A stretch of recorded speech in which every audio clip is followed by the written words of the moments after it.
Welcome back to the Football Fitness Federation podcast. This is episode 276. I'm delighted to welcome onto the podcast today David Kells. David, how are we doing? All good, thank you, Ben. Yourself? I'm good, thank you, mate. I'm good. We're currently tackling a storm, and that's not an analogy for anything. There is literally a storm, isn't there? So if you hear any rattling in the background, any bins being blown over, that's what the noise is. What's going on with you, David? Yeah, not a lot, Ben. Just like you say, trying to battle the storm, and hopefully we get out and train this afternoon. But we'll have to see. But we've got a nice indoor, which will probably come into use this afternoon, I reckon. It might have to be. Might have to be looking outside. Well, thank you for coming on, mate. I appreciate it. I know with your role, which you'll go into in a second, or the roles that you have at the minute, there's quite a lot of subjects we could dive into. Well, like we always do on the podcast, let's get a little bit of context around you. So do you want to just give us a little bit of background on yourself? Yeah.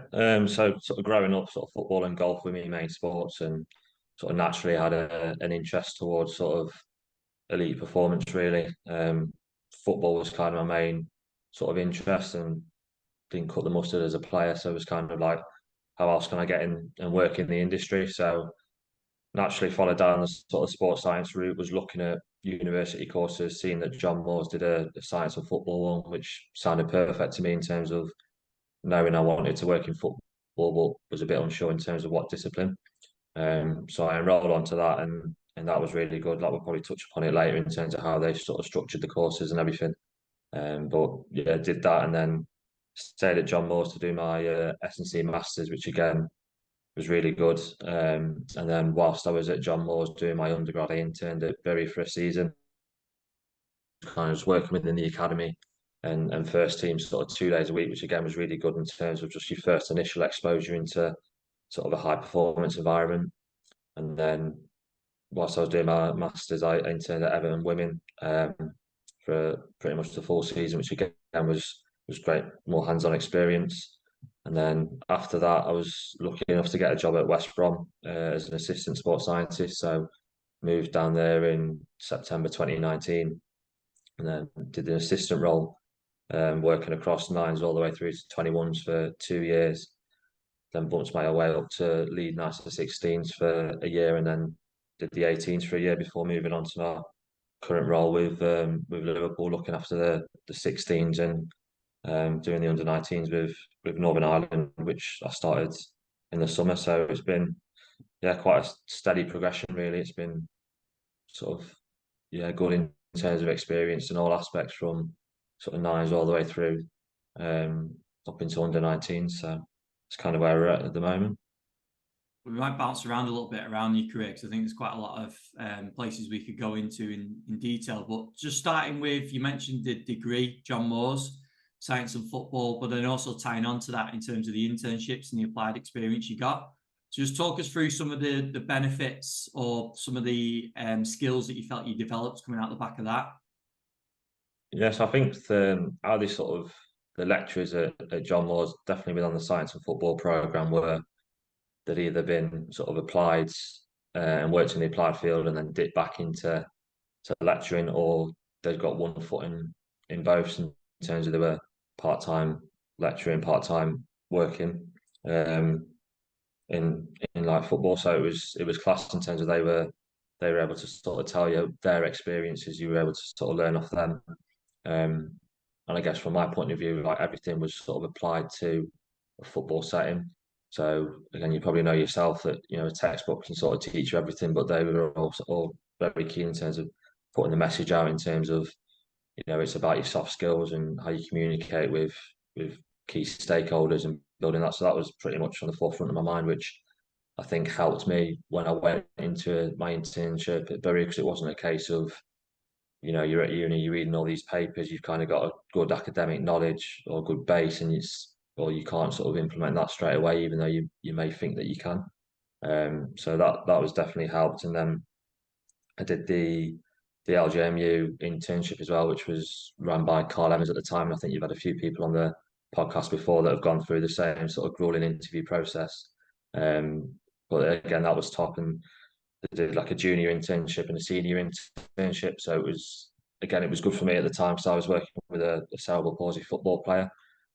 So again, that was kind of out of my comfort zone a little bit in terms of you had certain constraints on certain exercises that you wanted to do or would normally do with non-cerebral palsy footballers. So again, it taught me to be creative really in the gym and sort of again have a good relationship. It was one to one with the player, so it was having that relationship, building up again your soft skills and how you cue at certain exercises on a one to one basis, which was really good. And then um, yeah, in terms of working with Everton women was good in terms of my S&C masters. So it was again out of my comfort zone a little bit more in terms of you working with females instead of males. So it's kind of everything was applied to football, which was what I wanted to work in, but it was sort of different cohorts that you were working with each time. So it was straining a little bit of your skills. So you kind of again the probably one skill which was constant across it all was you've got to be a good people person. You've got to be able to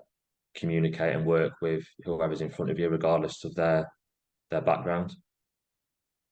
Yeah, 100%. I think it's interesting because I don't know what the average is now, what people are actually coming out of university with, if they've got a degree and a master's, and then what the actual experience is looking like on top of that. And you might be able to give a bit of perspective on that in terms of how much experience, because we talk about all the time, picking up experience in different players, males, females, like you mentioned, different abilities, I think is really important.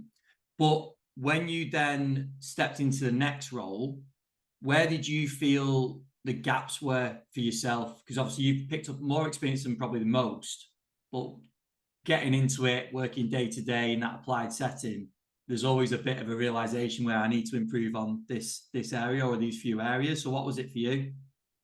Yeah, so a lot of it was predominantly S&C based within the internship, so there wasn't much pitch work. So obviously when I went in at West Brom, it was kind of that and then sort of the GPS side of things, which you kind of needed to upskill yourself quickly. Like I was quite comfortable in the gym and programming gym programs, etc. But sort of getting out there and working pitch side, whether it would be with a returning the player back from injury or even just a squad based warm up was on the daily one and different themes of the days, which was kind of easy to upskill pretty quickly. But I think the structure at West Brom, how they had it at the time, was you had a head of sports science who wasn't affiliated with an age group. Their job really was just to oversee the department and work with the staff that they had in terms of upskilling them, which for me coming out of uni was perfect because I had someone pretty much, if I wanted to go and speak to or learn off, they were always open to it, which was, again, sometimes you don't necessarily get that if you, jump out from uni and go to a sort of a national league conference side where you're a one-man band. It's difficult then to learn off. Uh, they were there as the head of sports science. You had a 21s, you had an 18s, you had a lead 9 to 16s, and then two assistants who would work from 9 to 21s. So obviously coming in as the assistant, I had the lead 9 to 16s to work off, the 18s guy to bounce off, the 21s guy to bounce off. So it was very much a good support network there to develop, which again helped because because you were working across the whole program. Um, there was loads of contact hours, so it works well for me in terms of I wasn't necessarily in the gym as much. I was more out on the field, so it kind of complemented what I probably didn't grasp in my internship. So I managed to get straight away, but was good because of sort of the support network that I had in terms of the staffing structure at West Brom was really top. Yeah, definitely. And again, as much as we've had plenty of people that have been through the programs at John Moores, it's the same with West Brom, isn't it? There's been a lot of practitioners that have worked at that club and either still work at the club or got out the other side and done some pretty good things. So I wanted to touch on that role or the roles that you had at West Brom, and in terms of the progression for you on a career wise, what that looked like, but also some of the things that you and other staff members implemented along the way as well. Yeah, so I had 2 years. Obviously, jumped into the assistant role, so I had 2 years there, which as you just touched on was great in terms of getting my contact hours in and really sort of building your confidence as a coach. Because I don't know what it was like for everyone else sort of going out of uni, but it was kind of like you step into a elite environment and you're almost looking for validation, I guess, in terms of whether you sort of belong there and whether whether people are having you. So again, that was good. In the first 2 years, I was, able to build relationships with players, with coaches. So when I progressed into the lead 16s role 2 years down the line, when there was stuff that I wanted to implement, the communication lines and the relationships had already been built, which was really good.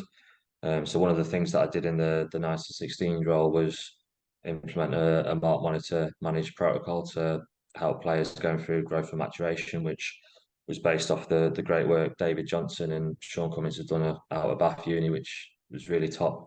So that was kind of basically trying to reduce time lost to growth related injuries. So we would use sort of your standard Karman-Roche mirror order equations to uh, constantly monitor the growth status of the players and would sort of flag them sort of 3 stages. So the things we would look for would be sort of leg length increasing 3.6 centimeters, a growth rate of 7.2 centimeters per year, or players in and around their peak height velocity of 88 and 95% of their predicted adult height. And we would we'd mark them if they had one out of the three of those, then there'd be sort of no modifications, but you continually measure their growth.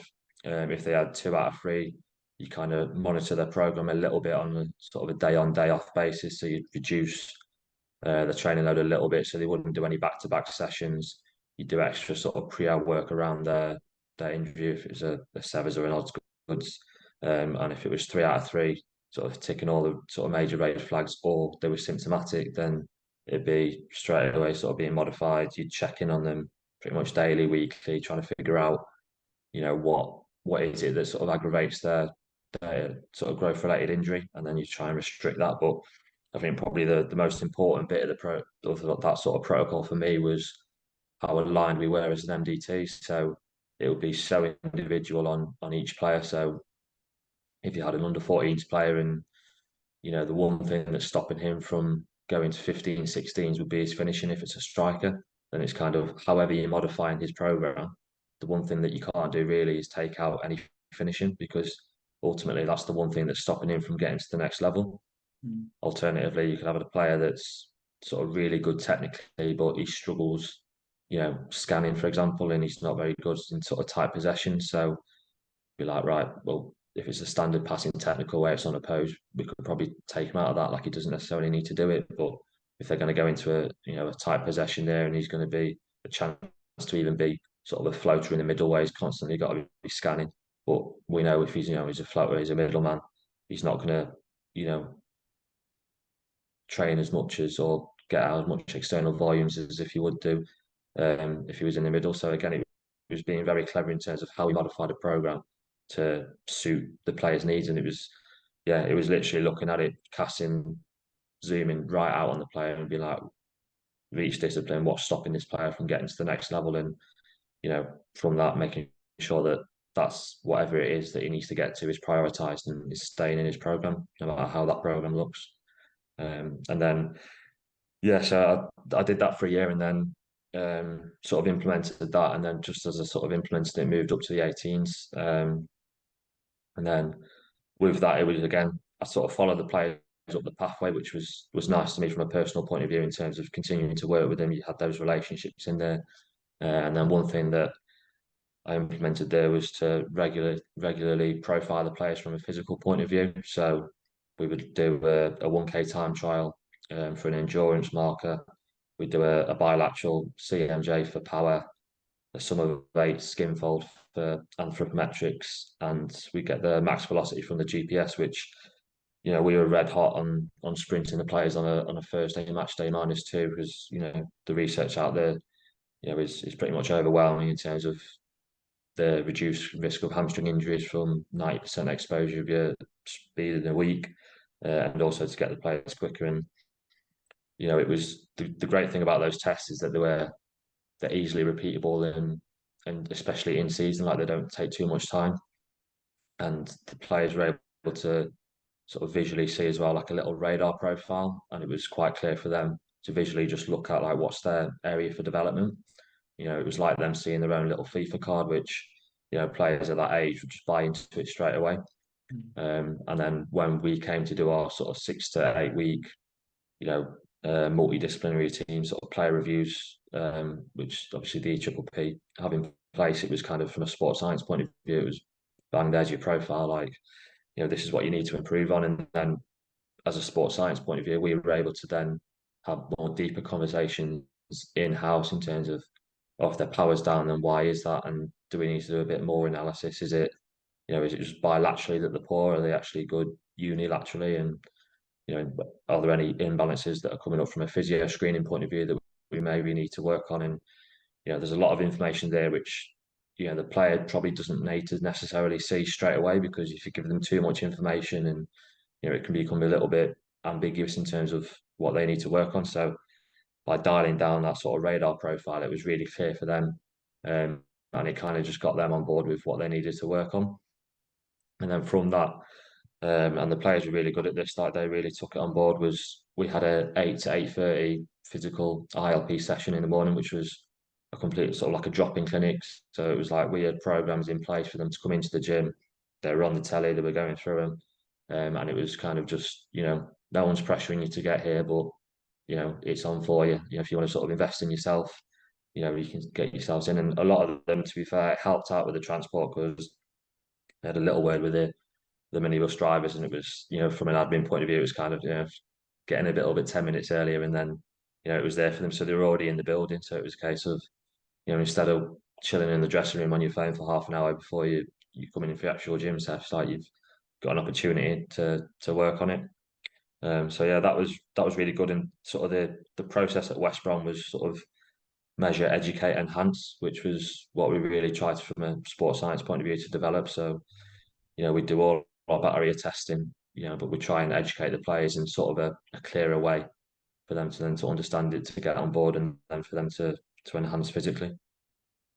I want to jump back into that in a second, but just before I forget, just going back to what you're talking about before with the mark, monitor, and manage protocol.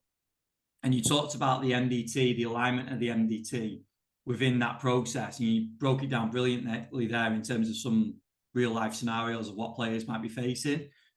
Was that all predetermined in terms of the MDT sitting down beforehand and saying, right, this is what we're monitoring, this is potentially some of the outcomes that we're going to get from this, and this is how we're going to amend things? Or was it just a catch up along the way? I think it started as sort of in-house, where you just wanted to get more of a grip on growth and maturation. And then, naturally it's kind of like, well, if we're going to pull him out, sort of what's the justification for it from a coach's point of view? Like, they're, from my experience working with coaches, they're the one thing they hate. They're okay if you pull a player out, 9 times out of 10 they're okay with it. They only get annoyed when it's kind of 5 minutes towards the session and they've already planned it, and then you're yanking them away. So if you're, we did a good CPD on our whole mark monitor managed protocol in terms of a justification why. So the coaches kind of knew when players potentially could be getting pulled out, because obviously we'd send out a growth and maturation report. So we'd already have flagged the players that are probably going to be experiencing some issues and are probably going to need management in the future. So they were on board with it, and then it kind of got a little bit more structured in terms of, a Monday sort of afternoon meeting in terms of the plan for the week. Here, the players, sort of the red players that are going through growth, what's their week looking like? So it was kind of pretty much the sit down pretty much at the start of the week, just a 10-15 minute chat on your players sort of in cells, really. So like, I go off and talk to the 15-16s coach. You'd have the other two assistants who go and chat with the 12s to 14. So it was, sort of, yeah, mini meetings outside of your main meeting. Yeah, I know that makes sense. And then to jump back in with the work with the older age groups, you talked there about the importance of education for the players. So for any coaches listening that are like, right, we know we need to educate the players, but what would be some of the top advice from you in terms of what has worked in terms of educating and getting education across to the players?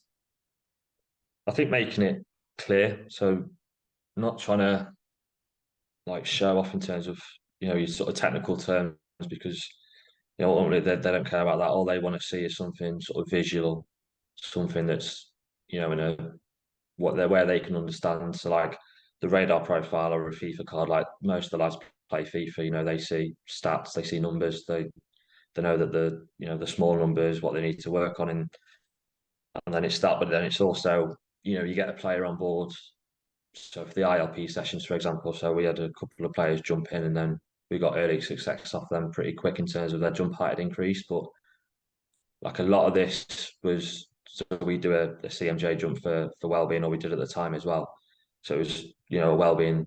They came in the next a couple of Mondays after, and they got a high score, and it was like, you could almost fluff it a little bit because it was like, well, it's probably because you're not fatigued as you were 2 weeks ago, but they just turn around and go, oh, is that because I've been doing the ILP sessions? And you kind of like, oh, you're daft if if you're going to say no, like you've got to try and get the buy-in. So it's like, oh yeah, it's got Yeah. something to do with it. Yeah, keep doing it. So it's probably never missing an opportunity then to sort of have your little corridor conversations with players in terms of, and giving some positive reinforcement in terms of them, when they do improve. And it's probably as well been a little bit sneaky in terms of if obviously your squad, the big hitters in terms of the ones that are well respected socially among their peers within the group, and it's trying to get them on board.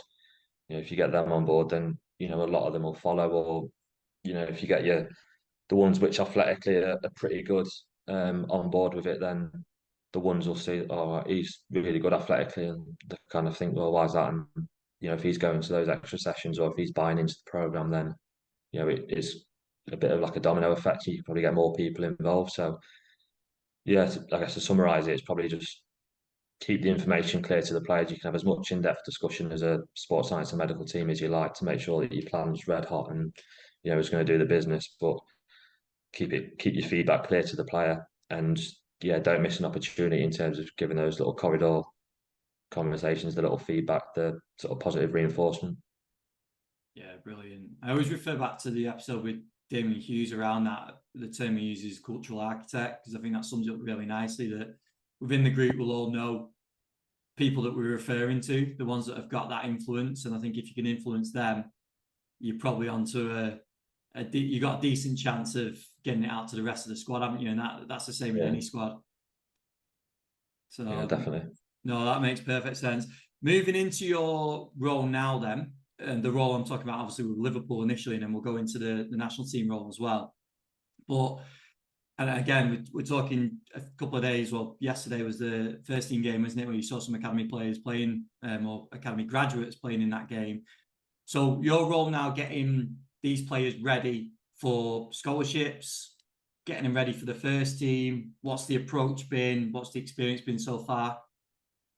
Yeah, so it's like you said, like I think I can't remember the start off the top of my head, but pretty much most seasons, like there's been a sort of 16, 17-year-old that's either gone up to train with the first team on a regular basis. So, as sort of a 16s fitness coach, my sort of the main role is to make sure that the players can make the jump from schoolboy program to a scholarship program. But, also you're going to have the one or two that are going to probably accelerate through the scholarship program and be up with the 21s or first team within 6 months. So it's tough because obviously you have a few of your late maturers, which, no fault of their own, they're just a late maturer. So they're going to obviously be behind a little bit and naturally going to struggle with the increase in external load. So how we structure our week at the moment, on a Monday, they train in the afternoon, but they train with the 18s. So the 18s train with us on a Monday afternoon, which I think is good from an 18s point of view, I guess, because if you've got players that play on the Saturday and off on the Sunday, but we have a couple of London lads that tend to go home after the game, so you give them an opportunity to have 2 nights at home, which again from a whole social and family point of view is, and for their sort of development, they're still very young. You forget how young they are when they move away from home, so it's good from that point of view, and it probably gives them a little bit more recovery time from the Saturday too. But from a 16's point of view, they get a taste of the level and the tempo and the intensity of scholarship football. So it's, again, even though it's a match day plus 2 sessions, so it's not, we're not on the grass for over an hour really, but it's when we're on it and the possessions are popping. Like, sometimes you see a few of the 16s and they're kind of like, this is the level like. So, that helps again just for them to mentally click that, they need that physically the game's going to get quicker for them. And then Tuesday we'll have our sort of main extensive day. So they'll do lowers in the gym. They'll do some form of conditioning out on the pitch after the warm up, sort of a bit of speed endurance work. And we'll try and make that session to be as big as we can. Wednesday they have off. Thursday they're in for their speed hit. So that's again match day -2. As I touched on earlier about the research, will expose the players to 90% of their max fee on a Thursday, and then the 16s are off the Friday and they play the Saturday. So me and the 18s fitness coach at the moment, we're looking at the gaps in external lows from the 16s program to the 18s program. And naturally, because the 16s only train 3 days a week plus a game, and the 18s are obviously in full time, there's always going to be a big gap to bridge. So again, how we're kind of trying to funnel that at the moment is probably make the 16 sessions a little bit more intense, but you've also got to try and keep an eye on the lads that are still coming through the back end of their growth and trying to manage them a little bit. So it's a very fine balance, and that's you've kind of got a blanket program really in terms of trying to make it more intense, but then you're modifying a few more of the players that probably can't cope with it yet.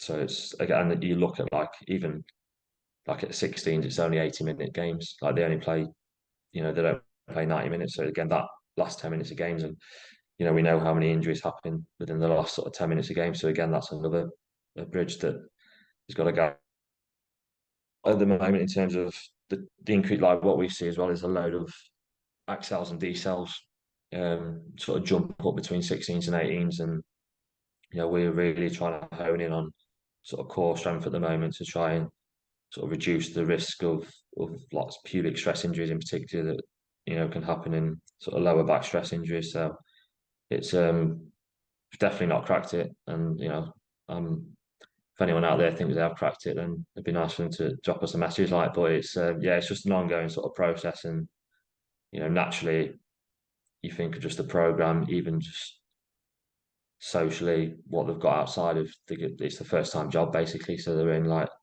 I don't know about you, but I remember when I was sort of had my first time job, I was within the first 2 weeks, I felt I was burnt out. Yeah. So it's it's I think naturally it's always going to be a big gap to bridge, but yeah, we'll just continue to monitor how we're getting on, I think, and reflect each sort of season and try and think how we can do things better. Within your position as well, so when you're working with some of these young players, and obviously you probably have a reasonable idea on which players have got a better chance of getting first team minutes at certain times through the year, I'm sure with coach feedback and all the rest of it, but there's probably also times where I'm guessing it's a bit of a shock to you, where all of a sudden they're including within a first team squad and you didn't quite see it coming so soon, or it was a little bit sooner than what you thought. So how does that impact your approach? You just try and keep things relatively steady where you're like, right, we are still preparing them, regardless of whether they're getting called up for this game or not. We're still trying to prepare them for that end goal. Or does that impact it anyway in terms of like this player could be gone any minute, like they're on the verge? Yeah, it's difficult. Like we had when I was at West Brom, we had a couple of scenarios where first year scholars in particular, where it was they're like the beauty of the 18s program is that you're pretty much playing every Saturday. Like your microcycle is so consistent. It provides the opportunity for a lower body strength. Every Tuesday if you want it, a speed exposure every Thursday, and it's really good for the first 6 months. And I remember chatting to the 18s coach at West Brom at the time, and it was ideally if we had our own way, it'd be like regardless on how good your first year scholars are, unless it's a Jude Bellingham, for example, then they stay within that program for the first 6 months because physically what they get from it puts a really good blanket and a really good foundations in place for them then to kick on. Yeah. And it's from a football point of view, the 18s league is very competitive. It's not. You can argue it's more competitive than the 21s league because 21s you could have some first team players dropping down. You've got players which most players in the 21s are either trying to play for the first team or go out on loan. Like you don't really want to play 21s football, and obviously there's research out there which I can't remember how many games. I think it might be 50 plus games. If you reach 50 plus games within the 21s, then your career of them breaking through dramatically decreases. So it's kind of a bit of a dead league where people kind of don't really want to play in it. Mm. Um, so again, like there's the opportunity there for, if you're keeping players in that 18s program, then they can rip up the 18s league for 6 months, and then if they've got a good physical foundation in place, they can almost bypass the 21s and kick on to training with the first team. But how we worked with it at West Brom, because we had a few push through, and even more recently, there's a load that have sort of made their debuts this year, which is good to see. But we had quite a smaller sports science team than what's in place at Liverpool, which made the communication between 18s, 21s, first team quite good. So, it was on a Tuesday, for example, if you've got your players that are going to train with the first team, then that's brilliant. Like happy days, you're not going to pull a player back from training with the first team because ultimately that's what you're in the job to try and do. But it's kind of like, oh well, after the session, is the scope to do their strength work, and the first team S&C at West Brom were really good in terms of they helped facilitate that really, and it was just communication between the 18s, 21s, first team sports scientists in terms of those transition players we called them, and we even put their own little schedule in place, so it was kind of they weren't getting forget about. I think there's what can happen sometimes is those elite players sometimes if they're between sort of 21s and first team they get put in a void where they almost do get forgetting about because sometimes they're only training up with the first team to be sort of a number in a mannequin, and then they're missing out on a 21 session which is a little bit more intense, but also from a technical point of view, like the first team session that they're going into is not going to be catered towards them because so they're just the fringe players. So yeah, I think it's just really trying to communicate and being really adaptable in terms of basically looking at it on a week by week basis and trying to make sure they're getting in the strength sessions, the speed exposure at some point throughout that week, no matter how it looks, no matter who takes it, but just being open with it. Yeah, because I realise that is so contextual, club to club, but also situation to situation as well, isn't it? Because sometimes the situation at the first team could be big injury numbers and players suddenly getting called up out of nowhere. So no, I appreciate that it's not a linear pathway a lot of the time, isn't it? But it's just interesting from your perspective, how you think about it and how you adapt, like you just mentioned, with what's going on. So no, that was really cool. Obviously want to touch on the work with the national team now, so Northern Ireland under-19s. So just initially, how did that come about?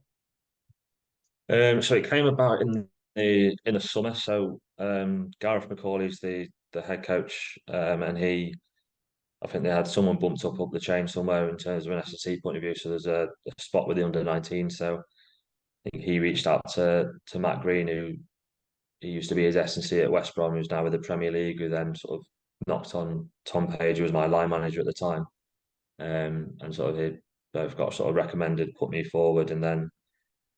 So Gareth McCauley used to play with Chris Brunt, who was the loans manager at West Brom at the time, who sort of put in a good word for me as well. So, it was through, I guess, recommendations that just kind of got on to sort of fill the gap really, and sort of jumped on that. Didn't really know, at the time whether it was going to progress into anything.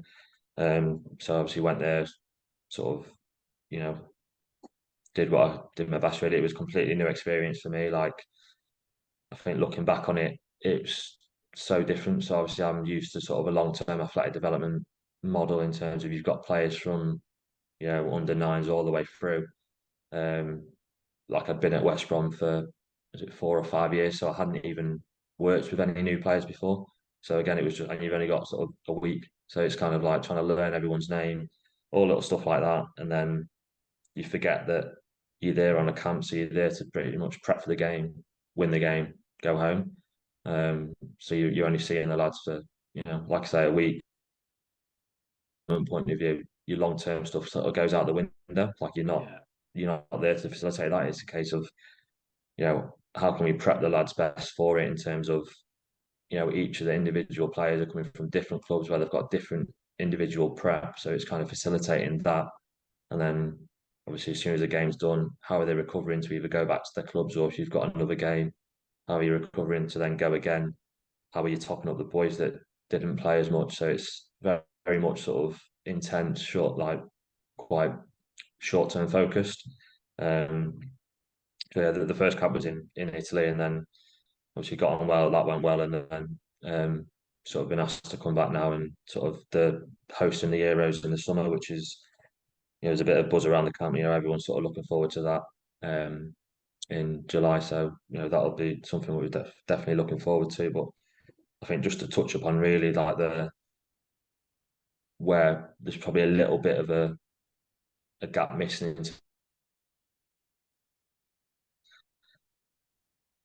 Maybe this is me just thinking of it from a long-term athletic development point of view, where I've always kind of had that as a focus. But if we're working with a player, if we have a communication with the club that they're from, like what's their focus? Like, do we know it? Because the communication at the moment that sort of we send out pre-camp is just around GPS data. So we get sort of what their pre-camp loading is, so we can help manage them whilst they're on camp, just to make sure really they don't get injured, and if they're flagging up anywhere, then we can help facilitate that. But in terms of like, it's very rarely we get an opportunity because it's the games are really heavy when we go on camp. We don't really get much gym time, but you don't necessarily need to have gym time to have a chat with the player about, oh, how are you trying to improve your power, sort of thing. So I think the communication between club and country, if that's red hot in terms of a player having a physical ILP, the club is telling them, the national team, and then message from different people. So it just helps educate them in terms of like, this is my area really. This is what I really need to focus on the next 6 to 8 weeks to develop. And there's like, I've even tried to. I mean, again, it's time dependent, but if we go for a home camp, if we've got a 2-week home camp, then and there's not many games, there's quite a bit of training, then sort of that physical profiling, which I talked about earlier that we did at West Brom, there's no reason why you couldn't do a dumbed down version of that with the national team. So then again, you get a little bit of data that you can then feed back to the clubs, and just a constant communication in terms of what the player needs to work on. Because from I think from a technical and a football point of view, I think they have that on lock really. Like there's Gareth will talk with a lot of the managers at the club where the lads are at, and constantly communicate with how they're getting on, how are they playing. So I think from a sports science point of view, it's an S&C point of view, it probably could be a little bit better. But yourself, the turnaround within the industry is mad. So we've had a camp. We had a camp in the summer. We've obviously got emails for people that are at clubs, and then 3 months later, when you go on your next camp in November, suddenly the emails are invalid because people have moved on and they've been cancelled. So it's it can be a nightmare even trying to get the like contact information, let alone sort of a little bit more of an in-depth chat around their like development.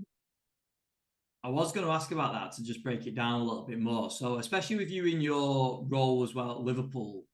So, if you've got a camp, say, approaching the start of November, but you're wanting this dialogue from the coaches in terms of the national team players, when would that information start, or when would you want it to start to come across for you to start collecting things in terms of the programming, the GPS, everything that you want in place? Would it literally just be like a couple of weeks before? Would it be as you're going on camp? Yeah, so obviously when I was in the 18s at West Brom, we had a few international players, like a few away with one lad away with Norway, we had a few with England, a few with Wales. So it was, you get constant. So I was on basically the club side, and like we used to get sort of emails 2 weeks prior, which was just saying like, look, they've been selected. We want their 4 weeks leading. Can you send it on basically the day that they're traveling? Because ultimately, you want to try and get the data that's as real as possible. So if a lot of the boys would play on the Saturday and then travel on the Sunday, so you'd want that game data. Um, So it is a bit last minute, but again, if you give a bit of warning, so from a club side, it was like sounds. I got 2 weeks warning there, so I can populate the first 2 weeks. And then it's kind of you just build it into your daily process. So as soon as you do the training data, you just bang, you whack that across from the players that's going away onto the international camp report. So it's kind of you just keep it up to date, and then as soon as you finish the game, then you send it away. So it was quite. like stress free really if the communication was early, and then on the club side, on the country side, it's a lot more stressful because suddenly you've got then like 20 loads of GPS and you're trying to get your head around that. Mainly normally when you're in the airport waiting for your flight out, and then it's kind of like sending it across. So, and again, even when that's sent across, it is a little bit, if you're going to train the next day, the coach has probably already got an idea in terms of what he wants. So but like Gareth's quite on board with that anyway. Like he mainly looks at sort of, you kind of know the players that are going to play a full whack on the Saturday. If chances are you're traveling the next day, the other day is going to be a recovery anyway. So it's, even if it's just match minutes for the last game, you take that just so you get a little bit of information. So yeah, no, it's pretty hectic. It's a lot more stressful on the countryside than the club side, that's for sure. So while the players are getting themselves a fancy coffee in the airport, you're deep into the data on the laptop. Yeah, expense that as well. Boom. Brilliant, mate. I think that was a really cool breakdown. Obviously, the club and national team comparisons we spoke about a little bit before, but I think it's really interesting to see how that actually works around that camp time. So I really appreciate you covering that, and then everything you've done so far at Liverpool, but also the time at West Brom as well. So no, I really appreciate you going into all that in detail. I think there might be a few questions around some of the things that you've spoke about on this episode. So if people have got questions, they want to chat about anything, where would you direct them? Probably LinkedIn would be the main one. So obviously just David Kells. And then yeah, that's kind of mostly where I do most of my work stuff really. My whether socials and mainly more social. So yeah, David Kells on LinkedIn. Perfect, mate. Well, I really appreciate you doing that, and best of luck for the rest of the season and going into the tournament as well. Brilliant. Thank you very much.